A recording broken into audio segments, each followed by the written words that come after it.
మరణాత పరిశుద్ధ గ్రంథము నుండి వాక్యం చదువుకుందాము. అపొస్తలుడైన పౌలు గారు రాసినటువంటి పత్రిక, ఫిలిప్పీలకు రాసినటువంటి పత్రిక 3వ అధ్యాయము 14వ వచనం చదువుకుందాం. ఫిలిప్పీలకు రాసినటువంటి పత్రిక 3వ అధ్యాయము 14వ వచనము చదవండి. క్రీస్తు యేసునందు దేవుని ఉన్నతమైన పిలుపునకు కలుగు బహుమానమును పొందవలనని గురి యొద్దకే పరుగెత్తుచున్నాను. ఇంకొకసారి అందరూ చూసుకోండి అమ్మ, ఈ వాక్యాన్ని అందరూ కూడా చూసుకోండి. దయచేసి మనసు దీని మీద పెట్టండి. చాలా బాడీ వేడిగా ఉంది, మనకి గాలుపు ఎలాగోలాగా నొచ్చిపడిపోయాం కాబట్టి ఈ 2 ముక్కలు మనం మనసులో వేసుకుంటే బాగుంటుంది. ఆ చొప్పున జీవించడానికి అవకాశం కలిగేటటువంటి వర్తమానము దైవజనులు చెప్పగా మీకు నేను చెప్తూ ఉన్నాను. ఈ ఒక్క వాక్యాన్ని, నా సొంత వాక్యాలు కాదు, బైబిల్ వాక్యాలను మరి దైవజనులు చెప్పినటువంటి మాటలను మనం తెలుసుకోవడానికి సిద్ధంగా ఉన్నాం. కాబట్టి చదివినటువంటి వాక్యం ఇంకొకసారి చదవండి. క్రీస్తు యేసునందు దేవుని ఉన్నతమైన పిలుపునకు కలుగు బహుమానమును పొందవలనని గురి యొద్దకే పరుగెత్తుచున్నాను. దేవుడు తన పరిశుద్ధ వాక్యమును దీవించును గాక. ఆమేన్. మమ్మను మిక్కిలిగా ప్రేమించిన మా యేసయ్య, నీ ఘనమైన నామమున కోటాను కోట్ల కృతజ్ఞతాస్తుతులు స్తోత్రములు తండ్రి. ఈ మధ్యాహ్న కాల సమయంలో సోమవారం స్వస్థత నిలమైనటువంటి దినము. ఈ దినాన మమ్మల్ని సమావేశపరిచినందుకు మీకు స్తుతులు కృతజ్ఞతలు. ఈ స్థలంను మీరు శుద్ధీకరించినందుకు వందనములు. మీ యొక్క ఆత్మతో నింపినందుకు వందనములు.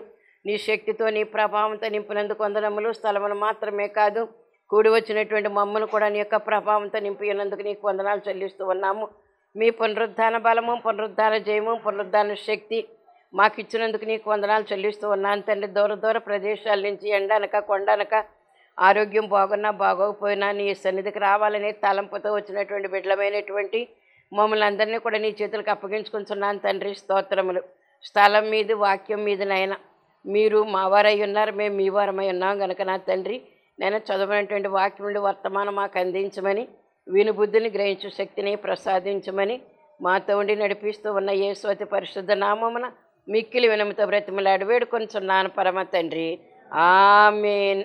జ్ఞానముని చెడి పావురమా, దానముని చెడి పావురమా, జ్ఞానముని చెడి పావురమా, దానము నీ చెడి పావురమా, గానము చేసేదవో పావురమా, గానము చేసేదవో పావురమా, పావనునిగా చేసేడి పావురమా, పావనునిగా చేసేడి పావురమా, పావురమా పరలోక జీవమునిచిన పావురమా, నిత్య జీవమునిచిన పావురమా, పావురమా బైబిలులో ప్రవక్తల నెల్ల బలముగా నడిపిన పావురమా, బైబిలులో ప్రవక్తల నెల్ల బలముగా నడిపిన పావురమా, విభజించితివి లోకము నుండి, విభజించితివి లోకము నుండి, బలపరచినవో పావురమా, బలపరచినవో పావురమా, పావురమా పరలోక జీవమునిచిన పావురమా, నిత్య జీవమునిచిన పావురమా, పావురమా. దేవుని నామమున స్తోత్రం. మీ అందరికీ నా మరణాత. చదువుకున్నటువంటి వాక్యము ఫిలిప్పీ సంఘానికి అపొస్తలుడైన పౌలు గారు రాసినటువంటి మాటలు. మనల్ని మనం పురుకొల్పుకోవాలని సంఘాలకు పౌలు గారి చేత పరిశుద్ధాత్ముడు వ్రాయించినటువంటి మాటలు. కనుక చదువుకున్నటువంటి వాక్యములో ఒక మాట ఎవరికి ఏమి అర్థమయ్యింది, ఏం గుచ్చుకుంది, ఏమి మీకు థాట్ వచ్చింది అనేటువంటి మాట నేను మిమ్మల్ని అడుగుతూ ఉన్నాను. 14వ వచనందుకు 2 సార్లు చదివించాను. క్రీస్తు యేసునందు దేవుని ఉన్నతమైన పిలుపు పిలిచాడు నిన్ను నన్ను కూడా. పిలువబట్టే ఎండైనా వానైనా గాలిపైన ఇక్కడికి వచ్చి కూర్చుంటున్నాం మనము. ఆయన పిలుస్తున్నాడు. ఆ పిలుపుకు తగినటువంటి మరి స్పందన మన దగ్గర ఉంది కాబట్టి మనం ఇక్కడికి రాగలిగాము. కనుక ఇప్పుడు ఆలోచన చూసినట్లయితే క్రీస్తు యేసునందు దేవుని ఉన్నతమైన పిలుపునకు కలుగు బహుమానమును పొందవలనని కూడినటువంటి మనకి ఆయన పిలిచిన పిలుపుని బట్టి వచ్చాము. అయితే ఒక బహుమానం వస్తుందట మనకి. అది మనకి ఎవరికైనా అర్థమవుతుందా? దేవుని సన్నిధికి వెళ్ళామమ్మా వచ్చామమ్మా అనుకుంటున్నామే కానీ దేవుని సన్నిధికి వచ్చినటువంటి నీకు నాకు మనందరికీ కూడా దేవుడు ఒక బహుమతి ఇవ్వనై ఉన్నాడట. కనుక ఆ బహుమతి ఏంటి అనేది ఒకసారి మనం ఆలోచన చేసుకుంటే గనక ప్రభు చెప్తున్నటువంటి మాట ఏంటంటే పిలుపునకు తగిన బహుమానము. ఆయన పిలిచారు, పిలుపునకు తగినటువంటి బహుమానం ఆయన ఇస్తారటండి. ఎందుకు పిలిచారు, ఎలా పిలిచారు, ఎందుకోసం పిలిచారు అనేటువంటి మాట మనం అర్థం చేసుకుంటే ఆ బహుమతి ఇవ్వడానికే పిలిచారటండి. మనకి ఏమి ఇవ్వడానికి? ఒక బహుమతిని మనకి ఇవ్వడానికే ఆయన ఉన్నతమైనటువంటి స్థితిని బట్టి ఉన్నతమైనటువంటి పిలుపుని అందుకొని మనం ఇక్కడికి వచ్చామని గ్రహించవలసినటువంటి వారమైనాం. కనుక ఊరికినే వచ్చేయమండి. మనం ఇంటి దగ్గర నుంచి మనము మన ఎత్తున ధనం పోసినప్పుడు కూడా ఈ గాల్పులో నుంచి ఇంట్లోంచి బయటకు రాగలమా? రాలేము. ఇంట్లో పడి ఉండవలసినటువంటి పరిస్థితులు ఈ కాలమానం బట్టి. కనుక అంతంత దూరాల నుంచి మీరు వచ్చి ఇక్కడ కూర్చున్నారంటే దేవుడు పిలుచుకున్నాడు కాబట్టి ఆ పిలుపుకు లోబడి ఈ స్థలానికి మీరు వచ్చి ఉన్నారు. నేను వచ్చాను. మనందరము కూడా పిలుపుకు లోబడి వచ్చినటువంటి వారమై ఉన్నాం. పిలుపుకు లోబడి వచ్చినటువంటి వారము గనుక మనము పొందవలసినటువంటి బహుమానం ఏమిటి? అది మనం ఎప్పుడైనా ఆలోచన చేసామా? ఒకసారి ఆలోచన చేయండి. బహుమానం పొందవలనని గురి యొద్దకే పరుగెత్తుచున్నాను పౌలు గారు అన్నారన్నమాట. ఆయనకు ఒక గురి ఉందట. ఆ గురి ఏంటి ఒకసారి ఆలోచన చేసుకుంటే ఆ గురిలో నువ్వు నడవాలి, నేను నడవాలి. ఆ బహుమతి ఏమిటో మనం పొందవలసినటువంటి వారమైనాం. ఈ బహుమతి ఏంటి ఒకసారి ఆలోచన చేసుకుందాము. బహుమతి అంటే ఒక గురి, అంటే ఒక ఆటల పోటీకి వెళ్ళేటటువంటి వాడు, లేకపోతే చదువులో ఏదైనా టెస్టులు పెట్టేటప్పుడు ఆ పరీక్షలో ఒక బహుమతి పొందాలనుకునేవాడు. ఏది ఏమైనప్పటికీ కూడా ఆటలు అవనివ్వండి, వాక్యం అవనివ్వండి, ఇంట్లోది ఏదైనా అవ్వండి, అది ఒక బహుమతి పొందాలని మనము ఆ యొక్క ప్రవేశము లేకపోతే ప్రదేశంలో ప్రవేశించామంటే గనక బహుమతి ఏంటి అనేటటువంటిది ఒకసారి ఆలోచన చేసుకోవాలి. ఇదిగో వివిఎస్ స్కూళ్ళు పెడుతున్నారు కదా, వాళ్ళకి లాస్ట్ డేని మరి ఒక గ్రంథం మీద టెస్ట్ పెడతారు. ప్రతి స్కూల్లో కూడా, ప్రతి సండే స్కూల్లో కూడా బహుమతి పెడతారు. ఎందుకంటే దానికి బహుమతి ప్రకటన చేస్తారు. ఒకప్పుడు మన సంఘంలో కమ్యూనిటీ హాల్లో పెట్టినటువంటి యొక్క పరీక్షకు, బైబిల్ పరీక్షకు వెళ్ళింది, ఆ టెస్ట్ రాసింది. మరి చెప్పిందా, మరి అది బిట్లు అడిగితే చెప్పారో లేకపోతే ఎస్ఏ రాసిందో తెలియదు. 4,000 రూపాయలు బహుమతి పొందుకొచ్చింది ఆ పిల్ల. 4,000 రూపాయలు బహుమతి పొందుకొచ్చిందంటే ఎంత గొప్ప ఆశీర్వాదము, ఎంత గొప్ప ఆనందం మనకి. కనుక ఇప్పుడు కూడా ఆదికాండం మీద పెట్టారు, పెద్దమ్మ ప్రార్థన చేయి పెద్దమ్మ అంద. మరి ఏమైందో తెలియదు కానీ. కనుక దేవుని యొక్క మహాకృపను బట్టి ఒక పందెములో మనము ప్రవేశిస్తున్నామంటే ఏదో ఒక గోల్ ఉంటుంది అన్నమాట. మనకి గోల్ అంటే ఒక నిరీక్షణ, ఒక గురి కలిగినటువంటి వారమై ఉంటామని దేవుడు మనకు తెలియజేస్తూ ఉన్నారు. ఈ యొక్క వాక్యాన్ని బట్టి ఏంటంటే ఇది పిలిచినటువంటి పిలుపు ఎవరో? దేవుడే నిన్ను పిలిచాడు, దేవుడే నన్ను పిలిచాడు. ఇప్పుడు ఇచ్చేటటువంటి బహుమతి కూడా ఎవరు ఇస్తారు? దేవుడే ఇస్తాడు. ఆ బహుమతి ఏంటి, ఆ బహుమానం ఏంటి ఒకసారి మనం ఆలోచన చేసుకోవలసినటువంటి వారమైన. గురి యొద్దకే పరుగెత్తుచున్నాను. ఒక వేటగాడు ఉంటాడు చూడండి. వేటగాడి చేతిలో ఉండిల దెబ్బ కానీ అదేంటో లేకపోతే ఏదో ఒక సాధనం ఉంటుంది. అందులో ఒక మా ఏంటంటారు దాన్ని, ఒడిసెల, ఒడిసెల లాంటిది. వాడు చెట్టు మీద ఉన్నటువంటి పెట్టెని చూస్తాడు. చెట్టు మీద ఉన్నటువంటి కాయలు చూస్తాం మనము, ఆకలి చూస్తాం, చాలా బాగుంది చాలా బాగుంది అను. కానీ పెట్టెని చూస్తాడు వాడైతే కనుక. వాడు వేటకాడు కాబట్టి ఏం చేస్తాడంటే అది గురి చూసి ఆ కంఠానికి తగిలేలాగా కొడతాడట ఆ ఉండని, ఆ మట్టి ఉండని. వాడి చేతిలో ఉన్నటువంటి ఉండని కేటల బార్లో పెట్టి దాన్ని లాగదీసి కొడితే గనక తిన్నగా వెళ్ళి పీకి దగ్గర తగలాలంట. ఈ రెక్కకి తగిలినా పొట్టకి తగిలినా అది పెద్ద ప్రమాదం కాదు, కానీ అది వెంటనే పడిపోవాలంటే ఎక్కడ కొట్టాలంటే దాన్ని కంఠానికి వేసి కొట్టాలంట. కనుక గురి చూసి కొడితేనే పక్షి వాడికి దొరుకుతుంది. గురి చూసి చేసినటువంటి పనికి ఏదైనా సరే ప్రతిఫలం ఉంటుందని మనం అర్థం చేసుకోవాలి. కనుక గురి చూసి చెయ్యాలి. నువ్వు ఏదైనా పనిలో దిగేటప్పుడు దాని ప్రతిఫలం కోసమే చెయ్యాలి తప్ప ఏదో వెళ్ళాను ఏదో వచ్చేసానంటే కనుక దానివల్ల ఉపకారం ఏమన్నా ఉందా?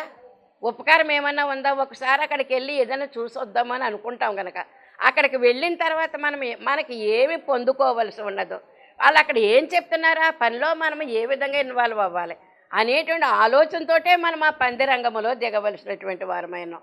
కనుక పరీక్షల్లో మరి టాప్ లెవెల్ మార్కులు పొందాలంటే కనుక టాప్ 10 అంటున్నారు.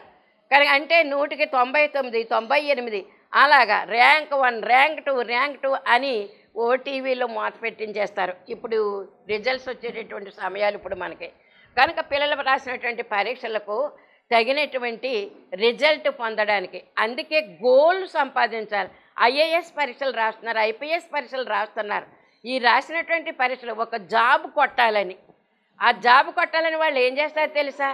ఒక పిల్లని అడిగితే ఏం చేసిన మరి పరుగు పందెంలో ఎవరమ్మా ఆవిడ, సింధు, పివి సింధు అనే అమ్మాయి ఇంటర్వ్యూ ఇచ్చింది. ఏమనో తెలుసా? ఏ ఫంక్షన్స్కి వెళ్ళదంట ఆ పిల్ల. ఇంట్లో వాళ్ళ ఫ్యామిలీ జరిగేటటువంటి ఫంక్షన్స్ కూడా వెళ్ళదట. తన తిండి ఏంటో అది పరిమితంగా తింటుందట. తినేటువంటి తిండి కూడా ఎంత తినాలో ఏం తినాలో అది పరిమితంగా తినేటటువంటి పరిస్థితి. ఎందుకంటే వాళ్ళు ఆ గోల్ కొట్టాలంటే కడుపు నిండా తినేస్తే నిద్ర వచ్చేస్తుంది. వాళ్ళు ఆ పరీక్షలో నెగ్గలేరు, ఆ పందెంలో నెగ్గలేరు. ఇంకోటి ఏంటంటే ఇప్పుడు మన పాకిస్తాను భారతదేశం యుద్ధం జరుగుతుంది కదా, రాత్రికాల సమయంలో టీవీ యూట్యూబ్ చూస్తే మన ఆర్మీ సైనికులు, ఆర్మీ అంటే నేల మీద ఉండి పోరాడేవారు, యుద్ధం వచ్చినప్పుడు నేల మీద ఉండి తుపాకులు ఇచ్చుకుని పోరాడేవారిని ఆర్మీ అంటారు. నేవీ అంటారు. నేవీ అంటే ఏంటో తెలుసా? ఓడల మీద ఉండి పోరాటం చేస్తూ ఉంటారు. ఎయిర్ ఫోర్స్ అంటారు. అదేంటో తెలుసా? గాలిలో ఉండి యుద్ధ విమానాల మీద ఉండి వారు ఏం చేస్తారు? యుద్ధ విమానాల మీద ఉండి పోరాడుతూ ఉంటారు. ఈ యుద్ధ విమానాల మీద ఉండేటటువంటి పోరాడేటువంటి వారు త్రిదళ సైన్యము అంటారు. ఏ దళం అండి ఇది? త్రిదళ అంటే 3 రకాలైనటువంటి సైన్యము పోరాడుతూ ఉంటుంది. భారతదేశానికి ఎప్పుడూ కూడా మరి యుద్ధం రాలేదండి. అన్ని దేశాల్లో కూడా యుద్ధాలు రావడం మొదటి ప్రపంచ యుద్ధం అయిపోయింది, రెండో ప్రపంచ యుద్ధం అయిపోయింది. ఇప్పుడు 3వ ప్రపంచ యుద్ధం వస్తుందని అనుకుంటుంటే ఉక్రెయిన్ రష్యా యుద్ధం వచ్చింది. ఇంకా అది జరుగుతూనే ఉంది. మరి ఇస్రాయేల్ మరి ఇరాక్కి అక్కడ ఏదో జరుగుతూ ఉంది పాలస్తీనా దగ్గర. ఆ యుద్ధం కూడా ఇంకా ముగిలేదు, అది జరుగుతూనే ఉంది. ఈ లోపలనే పాకిస్తాన్ మీద మనకి యుద్ధము చేయవలసిన అవసరం వచ్చేసింది కాబట్టి యుద్ధం జరుగుతుంది. ఇప్పుడు మీకు వారం 10 రోజుల నుంచి యుద్ధం జరుగుతూనే ఉంది. ఎంతోమంది ఇదిగో మన ఆంధ్రప్రదేశానికి సంబంధించిన పిల్లలు కూడా ఎవరు మురళీ నాయక్ అనే కురగాడు చనిపోయాడు ఆ యుద్ధంలో. కనుక అంటే ఆర్మీ అనమాట. ఆర్మీ అంటే నేల మీద ఉండి పోరాటం చేసినటువంటి వారు. అలాగే 2-3 చనిపోయారు మన వాళ్ళు కూడా ఆ యుద్ధంలో చనిపోయారు. అయితే దేవుని యొక్క మహాకృపను బట్టి మరి మనం ఇంట్లో ఉంటున్నామంటే ఎంత సంతోషంగా ఉంటున్నామంటే ఎవరి యొక్క కృషి ఫలితమో తెలుసా? సరిహద్దుల్లో వాళ్ళు యుద్ధం చేస్తున్నారు కాబట్టి, వాళ్ళని ఓడించి వాళ్ళు తుపాకులతో వచ్చినా వాళ్ళు మిసైల్తో వచ్చినా దేనితో వచ్చినప్పటికీ కూడా మన సైన్యం ఏం చేస్తుందంటే నేలపైన ఒకటి, మరి ఓడల మీద ఒకటి, పైన ఆకాశ విమానం మీద 3 రకాలైనటువంటి యుద్ధాలు చేస్తూ ఉన్నారు. యుద్ధ బాంబులతోటి మరి చేస్తూ ఉన్నారు. అలాంటి పరిస్థితుల్లో వారు శత్రు సైన్యాన్ని మన దేశం మీదకి రాకుండా కాపాడుతూ ఉన్నారు. అది మనం అర్థం చేసుకోవాలి. శత్రు సైన్యము మన దేశం మీదకి వచ్చి మనల్ని పాడు చేయకుండా మరి మనకి ఏ విధమైన కష్టం నష్టం కలగకుండా మన దేశానికి ముప్పు రాకుండా కాపాడంటే వారు అలాంటి వారు తినేటువంటి తిండి ఎలాగుందో అని చెప్పి యూట్యూబ్లో చూపించారు. రాత్రికాల సమయంలో చూసి ఎంత ఆశ్చర్యం వేసేస్తుందో. వాళ్ళు మనకలా గబగబా తీరుబడిగా కూర్చుని ప్లేట్ పెట్టుకుని ఇంకొంచెం వడ్డించు, అది కావాలి ఇది కావాలి ఇది వద్దు అనేటువంటి పరిస్థితి లేదండి వాళ్ళకండి. జేబులో పెట్టుకున్నారు ఇంత మరి రొట్టెల ప్యాకెట్టు. వాళ్ళు ఇంకే మోసుకుని వెళ్ళలేరు, ఇంకా మంచినీళ్ళు కూడా మోసుకుని వెళ్ళలేరు. వాళ్ళకి ఆయుధాలే బరువు, వాళ్ళ భుజం మీద ఉండేటటువంటి ఆయుధాలు. అలాంటి పరిస్థితుల్లో వాళ్ళు ఏం చేశారు తెలుసా, ప్యాకెట్ తీసుకుని ఒకరిని చూపించారు, మరి ఆర్మీ జవాన్ను చూపించారు. అలాగే రాళ్ల మీద ఎత్తైన రాళ్ళు ఎక్కాలి దిగాలి, జారిపోతున్నారు, మళ్ళీ పట్టుకుంటున్నారు, మళ్ళీ పైకి ఎక్కుతున్నారు, పైకి దిగుతున్నారు.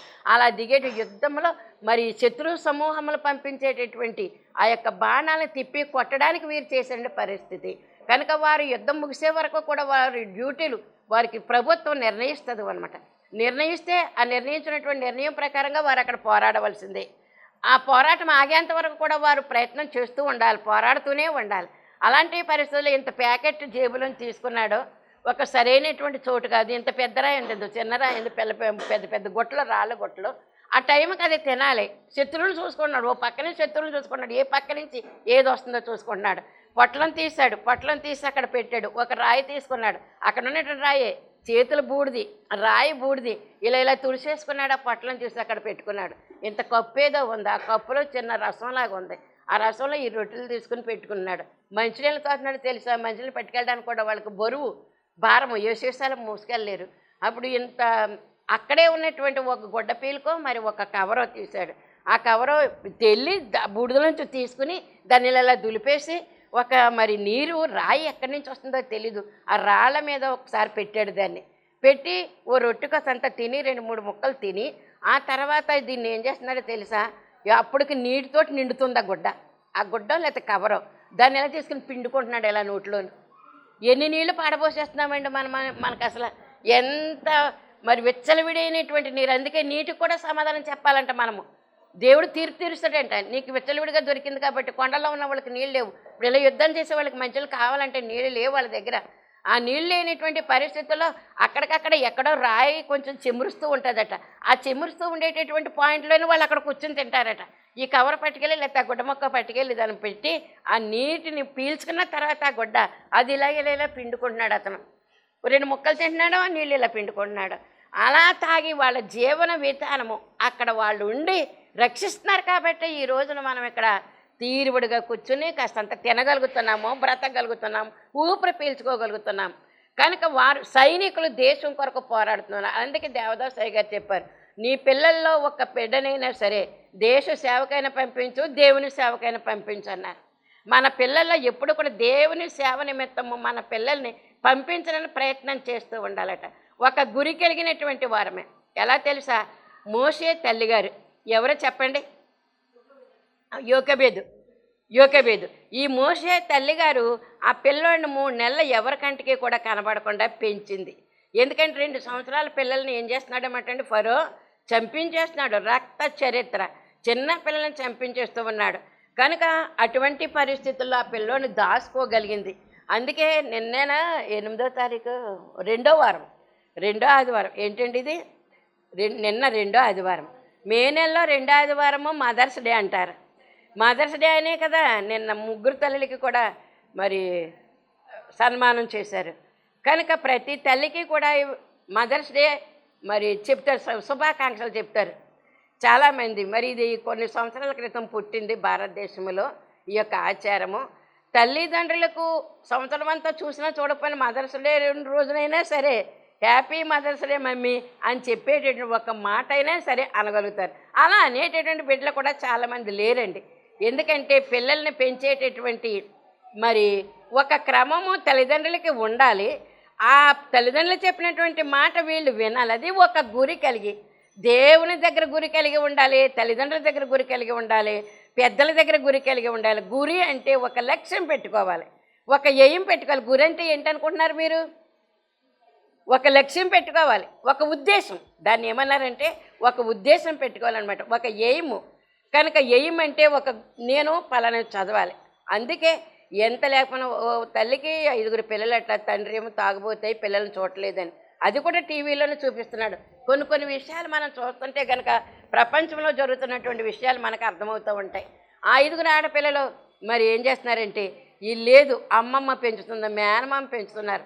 వాళ్ళు మంచి మంచి చదువు వాళ్ళకి ఏంటంటే మాలాంటి లేని వాళ్ళకి మేము ఉద్యోగం సంపాదించి బాగా చదువుకుని ఉన్నతమైన చదువులు చదువుకుని బాగా సంపాదించి ఉద్యోగం సంపాదించి మాలాంటి వాళ్ళకి మేము సహాయం చెయ్యాలనేటువంటి ఒక ఎయిమ్ పెట్టుకున్నారు వాళ్ళు ఎయిమ్ అందుకే తల్లిదండ్రులు లేకుండా చదివినటువంటి వాళ్ళు చాలామంది ఏం చేస్తారో తెలుసా, నాలాంటి పేదవాళ్ళకి నేను సహాయం చేయాలనే ఉద్దేశంతో వారు మంచి మంచి చదువులు చదివి కలెక్టర్లు అవుతున్నారు, మరి ఐపీఎస్లు అవుతున్నారు. అలాంటి పెద్ద పెద్ద ఉద్దేశాలు కలిగి ముందే ఉండాలటండి. ఉద్దేశం ఉండాలి. నేను ఇలా పలానా చదువు చదవాలి, ఇందులో నేను ఫస్ట్ ర్యాంక్ కొట్టాలి అనేటువంటి ఉద్దేశం పిల్లలకు ఉండాలన్నమాట. కనుక అలాంటి ఉద్దేశం లేకపోతే కనుక మామూలు మనుషుల్లాగే మిగిలిపోతాం. ఉద్దేశం కలిగినటువంటి వారమే ఒక ఉద్యోగం సంపాదించాలి. ఈ చదువులో నేను ఫస్ట్ ర్యాంక్ కొట్టాలి, ఈ ఉద్యోగాన్ని కొట్టాలి, ఈ ఉద్యోగం చెయ్యాలి, మా తల్లిదండ్రులు పోషించుకోవాలి, మా కుటుంబాన్ని పోషించుకోవాలి. ఇది తలంపు కలిగినటువంటి వారమై ఉండాలి. భూమి మీద జన్మించామంటే కనుక ఏదో జన్మించాం, పుట్టేసాం, పెరిగేసాం, వెళ్ళిపోయామంటే కుదరదు. ఒక ఎయిమ్ అంటూ ఉండాలి. అదే క్రైస్తవ జీవితం కూడా ఏముండాలన్నమాట. అందుకే క్రైస్తవ జీవితం కూడా సేవకురాండ్రు అయినటువంటి వారు ఊరికే కూర్చుంటారండి. వీళ్ళు ఊరికే కూర్చోరండి. బైబిల్ సంచిలో వేసుకుని శుభ్రంగా ఓ వాటర్ బాటిల్ వేసుకుని ఇంత ఎండైనప్పుడు కూడా ఏం చేస్తున్నారంటే ఏ ఊరు ఈ వేళ వెళ్ళాలి, ఎవరికి ప్రార్థన చేయాలి, ఏ ఇంటికి వెళ్ళాలి, ప్రభువాన్ని ప్రార్థన చేసుకుని వారు బయలుదేరి దేవుని యొక్క ఉద్దేశాన్ని నెరవేర్పు కలిగిస్తూ ఉంటారు. యేసుక్రీస్తు ప్రభువారు ఈ లోకంలో ఉన్నప్పుడు కూడా యెరూషలేము చుట్టూ తిరుగుతున్న కాలి నడకల పాదయాత్ర చేసి అనేక మంది మరి జనాలకి ఆయన బోధించినటువంటి విషయం. అలాగే దేవుని యొక్క సేవకులు కూడా ఒక గోల్ ఉండాలట. ఈవేళ నేను పలానా వ్యక్తికి వెళ్ళి సువార్త చెప్పాలి, పలానా వ్యక్తికి ప్రార్థన చేసి రావాలి, పలానా స్థలంలోకి వెళ్ళి ఆరాధన చేసి రావాలి అనేటటువంటి తలంపు ప్రతి సేవకుడికి సేవకురాలకి కూడా ఉండాలన్నమాట. ప్రతి విశ్వాసకి కూడా ఉండాలి. పాస్టర్ గారికి అనే మాట విశ్వాసని ఆలదేనట, ఇది మంద కాదంట అని అనుకోవద్దు. బాప్తిసం తీసుకున్న ప్రతి వ్యక్తి కూడా భారం భరించేటటువంటి మనసు మన దగ్గర ఉంచుకోవాలి. దేవుని కొరకు, దేవుని రాజ్యం కట్టడం కొరకు నేను కొన్ని ఆత్మలను సంపాదించాలి అనేటటువంటి తలంపు మనకుంటే మనం ఎక్కడికి వెళ్ళినప్పుడు కూడా ప్రార్థించి అమ్మ యేసు ప్రభుని నమ్ముకో అని చెప్తూ ఉంటాం. ఎన్నో దాడులు జరుగుతున్నాయి అనుకోండి, దాడులే కానీ మరి మన సువార్త దారి సువార్తది. అక్కడెక్కడికో వెళ్తే కొట్టేస్తున్నారంట, నేను అక్కడికి వెళ్ళినా అనుకోవద్దు. ఎక్కడికి వెళ్ళినప్పుడు కూడా దేవుని యొక్క కాపుదల మనకు ఉంటుంది. ఒకవేళ కాపుదల లేదు, కొట్టేశారు, చంపేశారు కదా, దేవుని చిత్తమైతే కనుక మరి హతసాక్షికి కిరీటం పెట్టి దేవుడు దేవదూతలను పంపిస్తాడు మన ఆత్మను అక్కడికి తీసుకెళ్ళిపోవడానికి. కనుక అంత గొప్ప బహుమానము దేవుడు దాచిపెట్టి ఉంచాడు. దీని విషయంలో మనము అర్థం చేసుకోవాల్సింది ఏంటంటే గురి కలిగినటువంటి వారమై ఉండాలి. ప్రార్థన చేసుకోవడానికి గురి కలిగి ఉండాలి, పాట పాడటానికి గురి కలిగి ఉండాలి, ఒక వాక్యం చెప్పడానికి, వర్తమానం చెప్పడానికి కూడా గురి అంటే ఏంటి, ఒక అంశం మీద ఒక ఉద్దేశం కలిగి ఉండాలని దేవుడు మనకు తెలియజేస్తూ ఉన్నారు. కనుక ఈ పౌలు గారు రాసినటువంటి ఈ మాట మనసులో పెట్టుకోండి. ఎప్పటి నుంచి పెట్టుకుంటారో నాకు తెలీదు, ఇందువరకు ఉందేమో ఒకవేళ మీ మనసులోను. ఇప్పుడు వింటున్నారు కాబట్టి మీరు ఏం చేయాలంటే ఈ మాటను గురి కలిగి ఉండాలంట. గురి కలిగి ప్రతి దానికి కూడా గురి కలిగి ఉండవలసినటువంటి వారమై ఉన్నామని దేవుడి యొక్క వాక్యాన్ని బట్టి దేవుడు మనకు తెలియజేస్తూ ఉన్నారు. కనుక ఇంకా ఏం చేసినట్టు అపోస్తల కార్యముల గ్రంథము 16వ అధ్యాయం 5వ వచనం చూడండి. పౌలు గారి యొక్క సువార్త ప్రయాణాలు 3 సువార్త ప్రయాణాలు చేశారటండి ఆయన. ఇది ఇప్పుడు 2వసారి వెళ్ళేటటువంటి పరిస్థితుల్లో ఈ ఫిలిప్పీ సంఘాన్ని ఆయనే కట్టారటండి. ఎవరో పౌలు గారు ఫిలిప్పీ సంఘాన్ని కట్టారనమాట. కనుక 16:5 కనుక సంఘములు విశ్వాసమందు స్థిరపడి ఏమైందండి, విశ్వాసములో స్థిరపడాలి ముందు మనం. అవునా కదా అని ఊగులాడకూడదు. మన మనసు విశ్వాసంలోకి వచ్చాం కాబట్టి మన యొక్క ఉద్దేశం ఏమై ఉండాలంటే స్థిరపరచబడి ఉండాలి. అందుకే విశ్వాసమందు స్థిరపడి మళ్ళీ అనుదినము లెక్కకు విస్తరించుచుండెను. ఈయన యొక్క మాటలు విని ఎంతమందిని చంపేశాడో, ఎంతమందిని హింసించాడో ఈ యొక్క పౌలు గారు. ఇలాంటి వ్యక్తే నాకు నా రాజ్యంను స్థాపించడానికి ఇలాంటి వ్యక్తే కావాలనుకున్నాడు దేవుడు.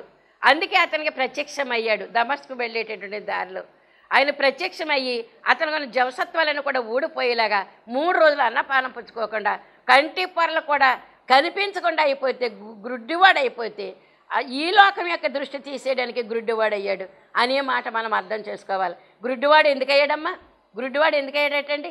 ఈ లోకం యొక్క మరి ఎందుకంటే చంపడానికి కదా ఉన్నాడు. అప్పటి వరకు ఆ దృష్టి ఏంటంటే యేసుప్రభుని ఎవరు నమ్ముకున్నారు, యేసుప్రభుని ఎవరో మరి ప్రార్థన చేసుకున్నారు, వాళ్ళని లేకుండా చేయలేనటువంటి ఉద్దేశం కలిగి ఉన్నాడు ఎవరో పౌలు గారు. అందుకే ఆ ఉద్దేశంతో ఉన్నటువంటి ఆ దృష్టిని తీసేయాలి కాబట్టి ఆ యొక్క కంటి నుంచి ఆ పొరలు తీసివేశాడండి, పొరలు కమ్మించాడు. ఆ అననీయ భక్తుల చేత ప్రార్థన చేయించిన తర్వాత కంటిలో ఉన్నటువంటి పొరలు అలాగ రాలిపోయాయి. అతను 3 దినాలు అన్నం పానం లేకుండా ఉన్నాడు. అననీయ ప్రార్థన చేసిన తర్వాత దేవుని యొక్క శక్తి పొందాడు. ఆ దేవుని శక్తి పొందినటువంటి వాడు ఇప్పుడు మనకు బోధిస్తూ ఉన్నాడు. పత్రికల ద్వారా 14 పత్రికలు రాశారు ఆయన. ఈ 14 పత్రికల ద్వారా మనకు బోధ చేస్తూ ఉన్నాడని మనము అర్థం చేసుకోవలసినటువంటి వారమై ఉన్నాం. అందుకే ఏం చెప్తానంటే విశ్వాసమందు స్థిరపడి ఉండండి అమ్మ. నేను ఎంత హింసించానో దేవుణ్ణి నమ్ముకున్నటువంటి బిడ్డలు హింసించాను, లేకుండా చెయ్యాలనుకున్న నీ నామాన్ని. అయితే దేవుడు నన్ను పట్టుకున్నాడు, బలమైన సాధనంగా వాడుకున్నాడు. ఈ దేవుని కొరకు నేను అవసరమైతే ఆత సాక్షిడైనా అవుతాను. ఇది నిజమైన నామము, యేసునామమే నిజమైనటువంటి నామము అనేటటువంటి దృష్టితో ఆయన సువార్త చేశారు. చెరసాల్లో పెట్టబడ్డారు.